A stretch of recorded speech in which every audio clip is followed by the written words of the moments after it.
Welcome to the Political Matrix News. Politics, people, local, regional, national news. Political Matrix News keeps you informed. We have the sources, we have the truth from inside the political matrix.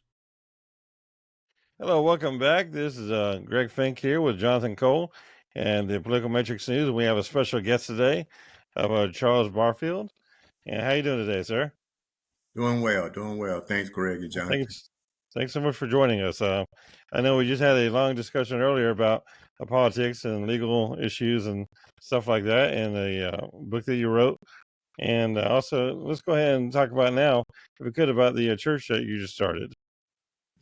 Well, I'm one of the elders in the church. My pastor is Pastor Cornelius Blue, Okay. and me and my wife has been some of the elders and founders of the church.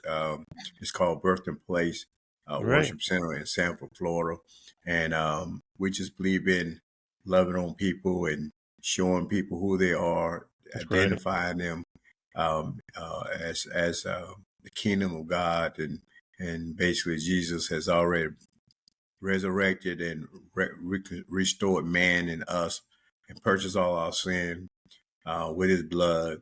And so there's no debt that we owe to sin, to evil, anything, to money, because Jesus has paid that price. And if a person really believe that in their faith, we believe that they spend eternal life with God. And the beautiful Right. part about it is that you can have heaven on earth now.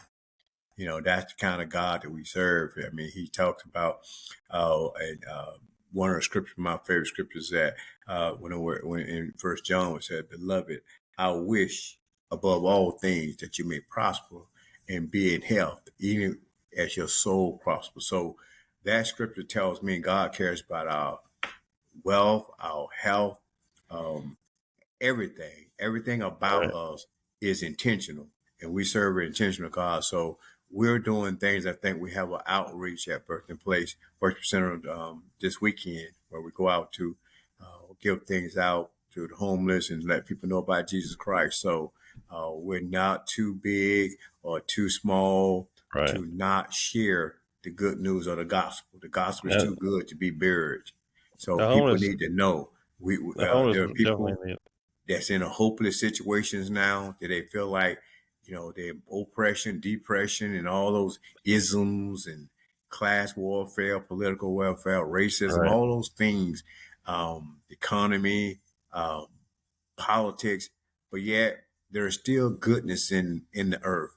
And Yes. we try to be that example like Christ was, that to show people hope, love, and the way via Jesus' example. I mean, I think that's the only real answer, the really only solution to the homeless issue, I think. I mean, people want to keep throwing government programs at the homeless problem. I think basically getting them with their lives right with God is going to be a very big first step to them breaking their addiction issues and breaking their mental health issues. And actually just not breaking their mental health issues, but allowing them to come to grips with everything a lot more. A lot of mental health is caused by things that happened in your past that you haven't forgiven people for, or that were done to you, that you've done to others.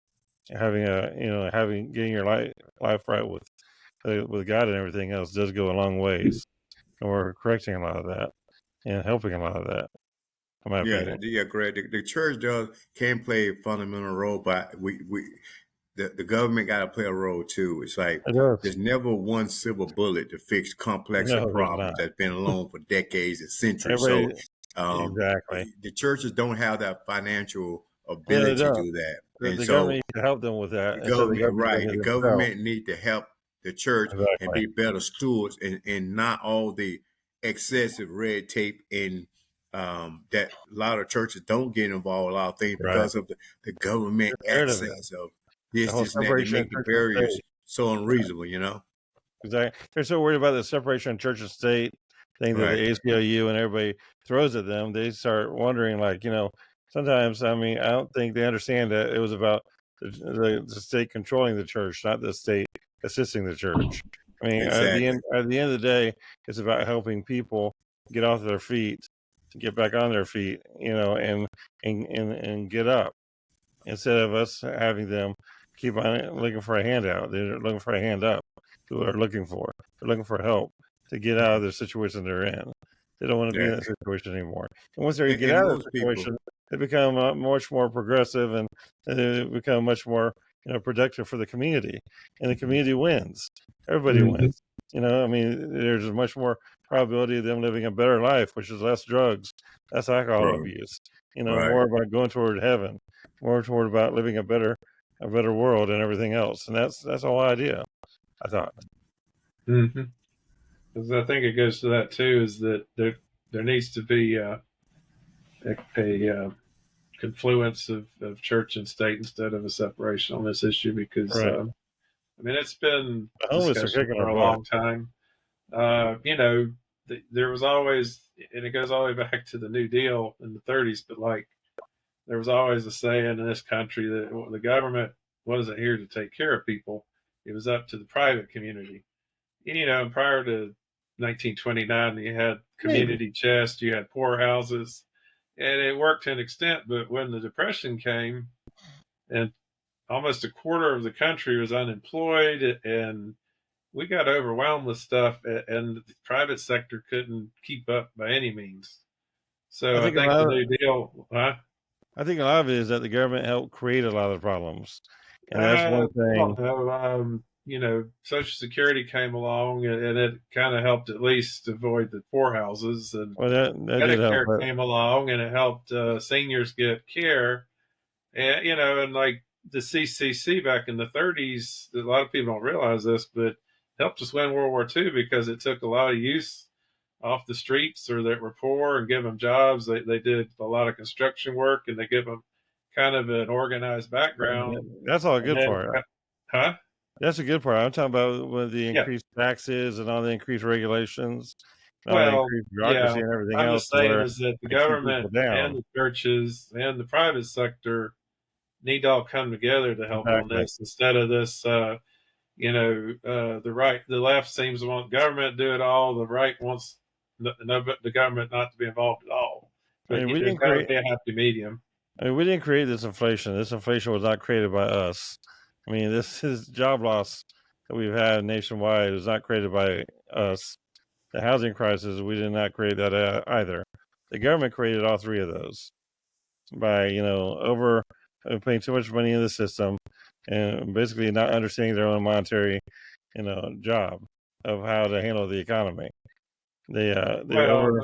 it's not just the government. I mean, there's a Well, housing crisis because 80% of the housing being built is houses over right, $500,000. and a lot of people were There's given they were there's not given low loans when they income shouldn't have been given housing loans. being Exactly. taken care of, and They're given mortgages when they shouldn't have been given mortgages. The government was well, but loose I and mean, free on everything. I'm looking at it here, even in my county, is like they're throwing up multi-million-dollar apartment Exactly. complexes and like houses that are worth $600,000-700,000. But And your workforce can't if handle you this. work at Waffle House, how do you buy that? You can't. And it There's raises no everything else there's up. no and that's where you give laissez-faire. Economics doesn't work either. The Great Depression proved that. There's got to be a middle ground. I mean, But right now, they want to be built. They want to be built if they weren't authorized to be built. Unemployment right now is not really an issue. I mean, it's been more jobs created every month for the last 36 months. Underemployment, probably. Yeah, and it's but as far as the homeless, the biggest thing, and we talked about it during Rebecca's campaign, was the VA is underfunded, understaffed, and underused because the majority of the people you see paneling on the side of the road are veterans that have fallen through the cracks. Whether it's PTSD or opiate addiction or whatever, and then they sink to that level. But it's because they're not getting the assistance they need from the VA, which was supposed to be, this is your, thanks from a grateful nation for serving your country. Right. Instead, the VA gets constantly underfunded. The mission gets reassigned. So these are all problems that they never go away. It seems like, or now that seem to be getting worse. So rapidly. Well, yeah. fundamentally, we got to always realize what is government, what is the purpose of government. And quite frankly, I think everybody politically forgets that there is a social contract built in the whole idea and the concept of government. And the social contract basically says that I will give you government in lieu of protecting me, military resources. I will give up some of my individual's right, but some are not breachable. And so that's the social exchange, that we pay taxes to you and you protect us from military invasion, from foreign and domestic enemies, and we get stuff. Now, that's the fundamental thing that we always need to understand the purpose of government. Because there are certain people on the conservative side think that the government should exist only to not let me pay taxes. And then you got some on the left thinking that the government exists to take care of everybody and no one has to work. So that's the extreme. And so now you take that and you come up with some common, workable, practical guidelines where you have referees and objectivity with reason and truth and common sense and historical, empirical data, not opinions. And let facts be facts, not opinion, and spin be the norm. And that's what we got to get back to. Okay, because I may disagree with some people, but one thing I always say that I had no problem that knowing that George Bush, the second George Bush, was loyal to the Constitution, to America. I've never questioned that. I didn't think that he was mature enough to handle the job, but I think he did a fine job with after 9/11. I think he did a fine foreign policy as it relates to African nations and things of that nature. But I disagree with a lot of his policy, but I had a 100% certain comfort level that if we were attacked by Putin or anybody else, that George W. Bush would do the right thing for America. I don't have that for Mr. Trump. I mean, there's no separation in my view between this guy and Putin. And and so what I'm saying is that we have to get to a point where there's certain things that are American values that Trump left, middle, and right. Because at the end of the day, we cannot be a conglomerate of people that go to work, have entertainment things together, and have no Americanism at all. Because then we either susceptible to foreign. Foreign. I think we talked about this a couple of weeks ago. This is a Jerry Springer country. I think that's the fear, is that this country is going down that road where they don't care about Americanism. They don't care about policies. They don't care about issues. They care about who's entertaining them, who's giving them something to talk about. Because it's interesting that everybody wants to be on social media to get monetized now, instead of just to seeing their friends or just to talk to their friends. Because this is an entertainment country.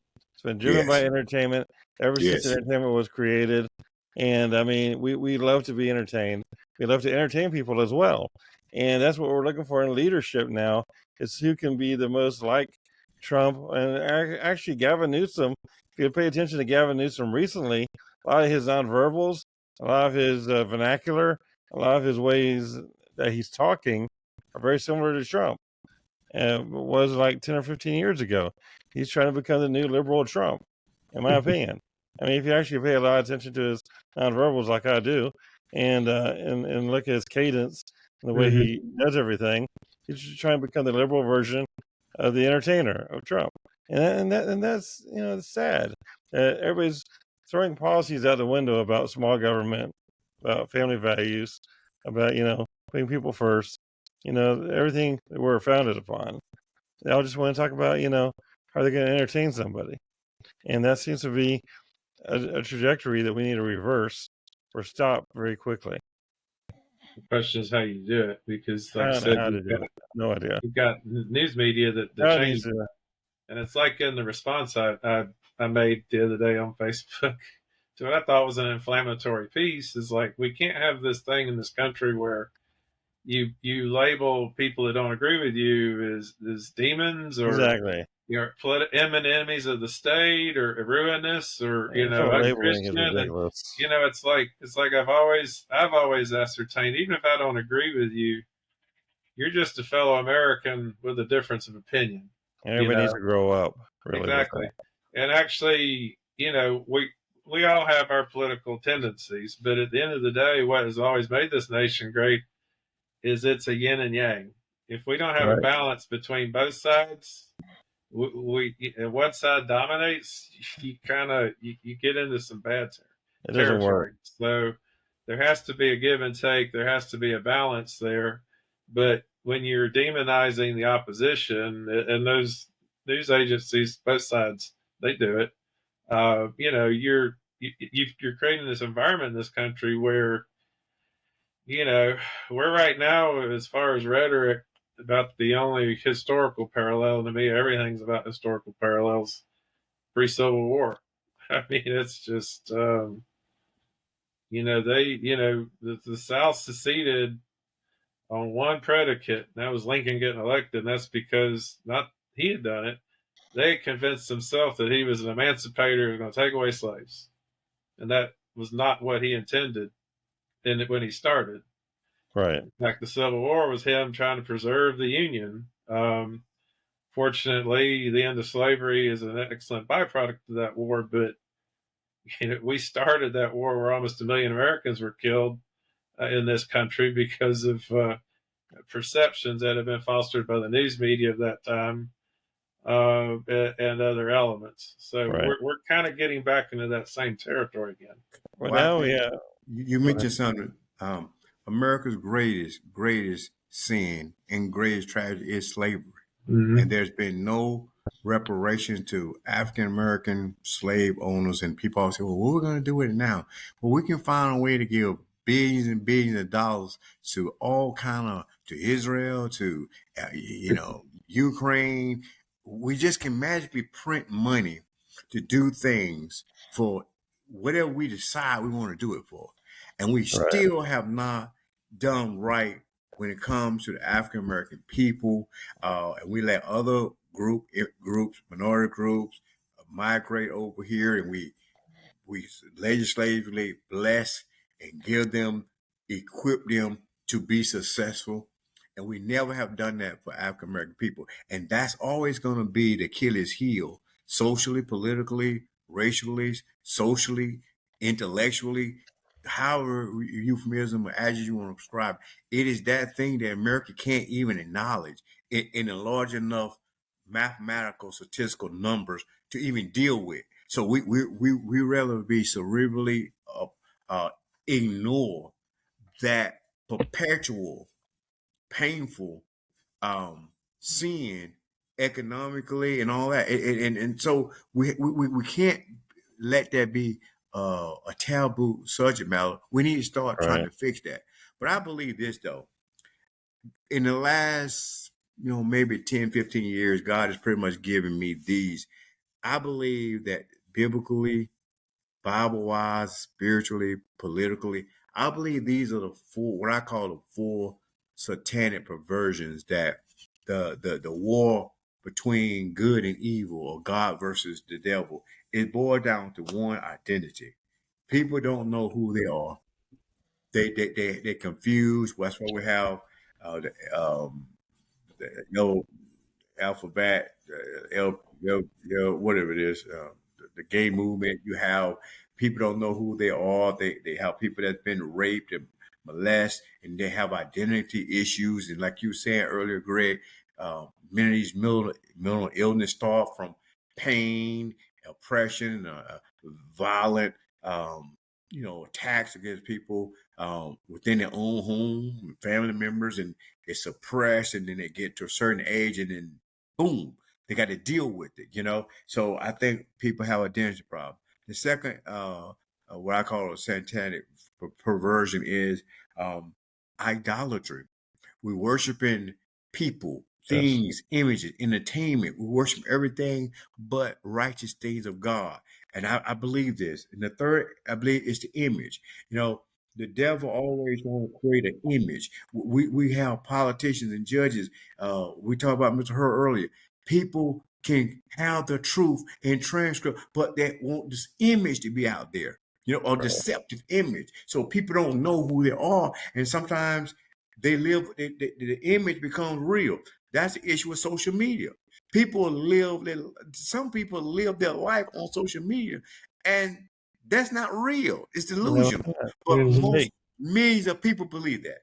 And finally, I believe the war is always about the influence. In the Bible, in the very beginning, in the Garden of Eden, you had God and the devil. God's intention was man to be lived in a certain kind of way forever, but then they bit the apple, and then sin got involved with. So the devil always wants to influence God's people, and I believe that I call it, and I'm actually copyrighting this term that I use. I call it devilwood, which is my euphemism for Hollywood, because they'll take a little bit of righteousness and they'll put a 99% of unrighteous in there to Right. deceptively, just be deceptive and fool the average person, in particular our young people, the Yeah. children, through cartoons, through these commercials, and all this foolishness, and they are not equipped like you and I, who have life experience to be able to cerebrally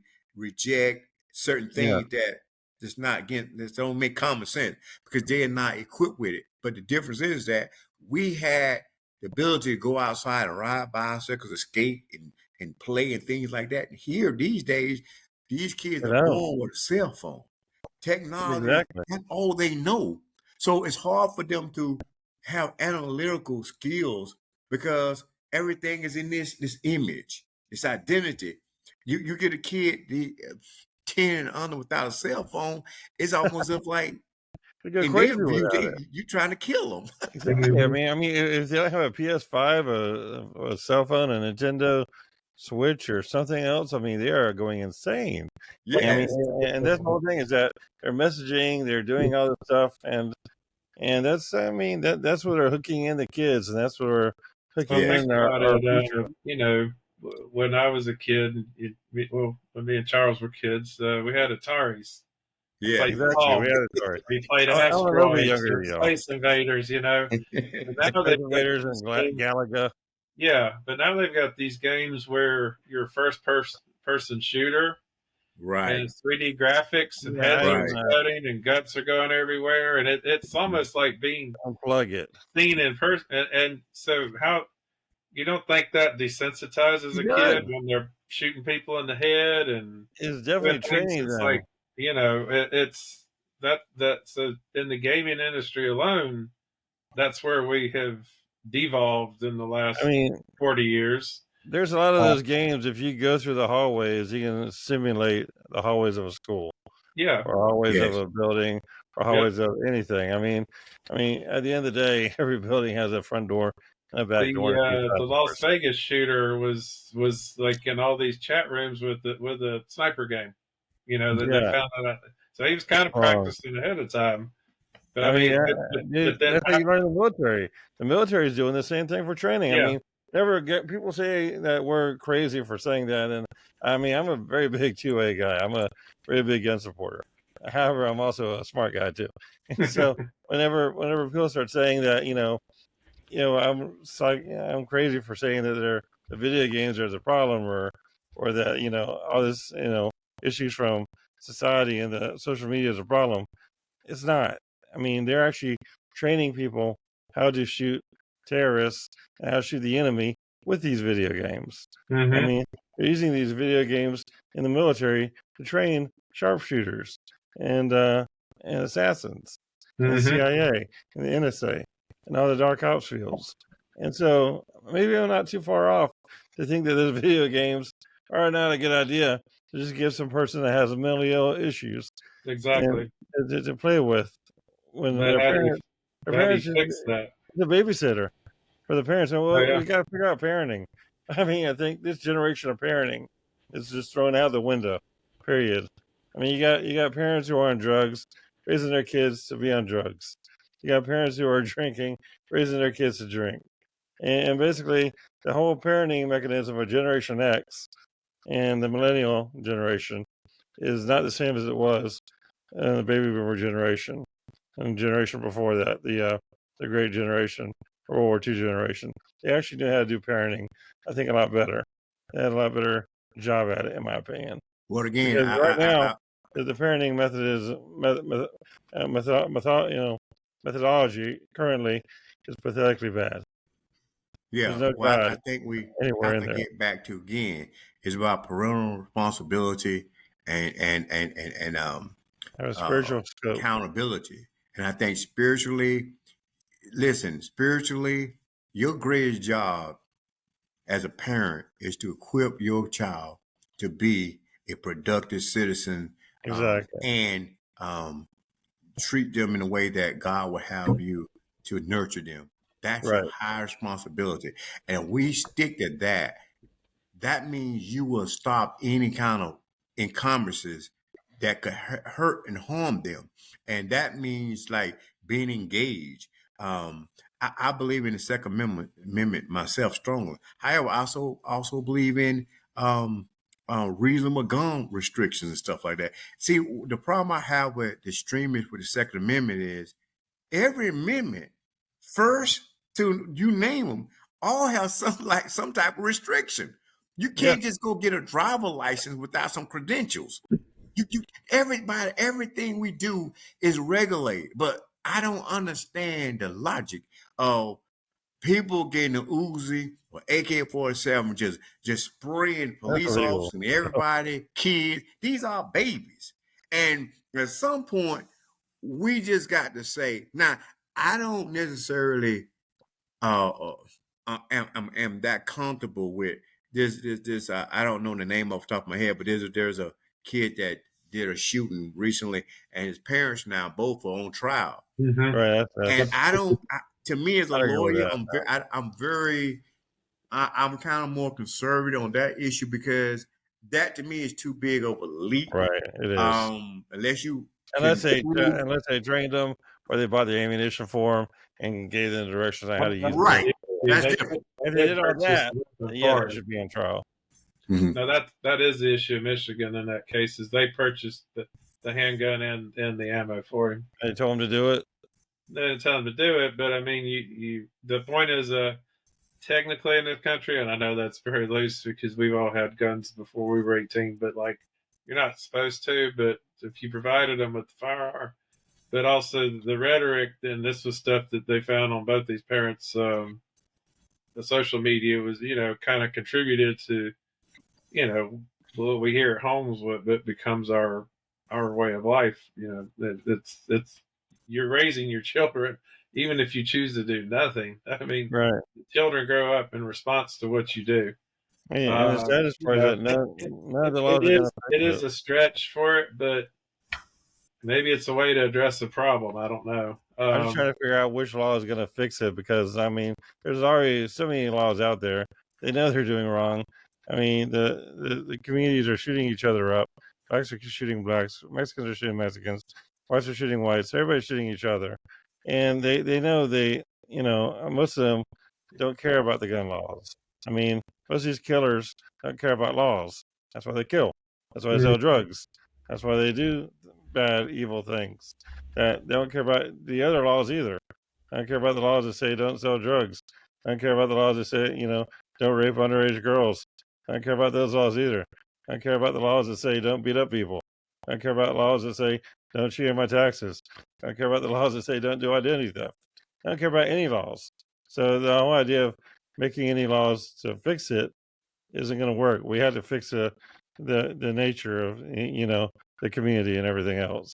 And there's no, like you said before, there's zero silver bullets on this one. Part of the fun there. There's zero silver bullets on fixing it, but we have to, in order to do it, it's really going to take a cultural uprising, like we've had before in the past, and I think we're in very strong need of another one again to And bring I it agree, back. Ray. I think complicated issues take complicated thought, Yeah. experimentations of this legislation, this and that legislation, and you look at the. But I will say this though, you have to start somewhere, and I do believe this with all my Agree. heart. Not just with for its gun regulation, particularly what we're talking about now, I believe that's a simple solution to this problem. If, as a person like me who believe in the Second Amendment, that you ought to be able to be reasonable and use the Second Amendment to purchase and go to the gun range, do what you want to do, protect and defend your household, I believe in that wholeheartedly. But I also believe in regulation. I don't believe that you should be able to go easily without some kind of regulation for is buying AK-47 whatever, and you just go get all these magazines, you shooting up schools. But this is what I believe the simple solution is. It's not, and I believe, I don't care what your philosophy is, if people want to be decent about it, the solution is simple as this. Say, okay, you have a rights under the Second Amendment to purchase and do what you need with your gun. But guess what? Just like with any other thing, we're going to regulate that if someone is negative, like a manufacturer, or the liability to be able to civilly sue, if you take the cap, if this society take the cap off of the manufacturers or the parents or whoever is responsible for their kid doing something negligent, just a plain negligent tort, if you take the cap off of liability where you can sue people, I promise you, in 30 days, America's gun problem is solved. Because the insurance company will do a better job, just like child support people. Well, they can find, child support, they'll find you anywhere. Yeah. But also, also you have to look at a lot of the shootings. Are the shooters involved? Are they chemically enhanced? Are they, are they on drugs possibly at the time, or are they not? Are they drinking at the time, or are they not? Or is there some other thing? Because the gun's a mechanism that can't shoot by itself. Correct. And so it's by itself is okay. But whenever somebody is enhanced by some sort of chemical like alcohol or drugs or anger or rage, and then we had to find a way to go ahead and sue the cause of that as well.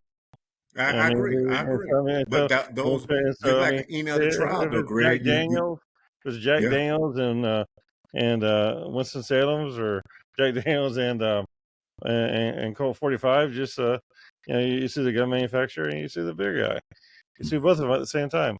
But I don't think we're going to see anybody suing alcohol distributors or alcohol people at all as much as they want to sue the gun manufacturers, or everybody's going to be suing the marijuana dealer like they sue the gun manufacturers, or the cocaine dealer, or the heroin dealer, or the fentanyl dealer. The whole thing is that a lot of these shootings are not caused by the guns directly. They're caused by influences that the people who are holding the guns are under, and those are the causes of the shootings. Yeah, and I agree with that. And you said something very, very exacting, Greg, and that is the cause. And we have in law was that the proximate cause, and that's the issue, and that's evidentiary. That's why in every other case you sue, you go to trial, you prove your case. If you don't prove it, you're going to lose, and possibly the prevailing party is going to be entitled to attorney fees. I never hear anybody talking about anybody drinking and shooting or being high and shooting. I always just hear about them shooting. Nobody ever talks about what state of mind they were in. They say if they're insane or not. They don't say if they're drunk or not, or they're high or not. Or if they do, it gets very little press. Yeah. So I'm a little ignorant on that area because I'm not a lawyer. And so does that come up a lot? Repeat that again, because I think I could. Does it come up a lot that when a shooting happens or murder happens, if the person, I know they talk about if they're in the right state of mind, if they're crazy or not. Right. They also ask the question if they're drunk or not, or if they're high or not. Yes, that happens every day. It's just the fact that the media, particularly if it's a high profile case, they won't talk about that, amplify the element of alcohol, but lawyers do. We do. Going to trial to prove or disprove the case. Yes, that happens technically for lawyers every day. Yeah, that's one thing the media should talk about as well. Mm-hmm. So let's put all the cards on the table. Well, thank you. Well, I think we're going to take a break here real quick. I think when we come back, we're going to. Do you have a little bit of time left? Yeah, I got more time. Yeah. So I think we're going to be talking about the DEI next, and Yeah, we're gonna the get guy into that. running for governor in North Carolina who seems like a crazy person by some of his rhetoric. So just stay tuned, and we'll be right back to the Political Matrix News.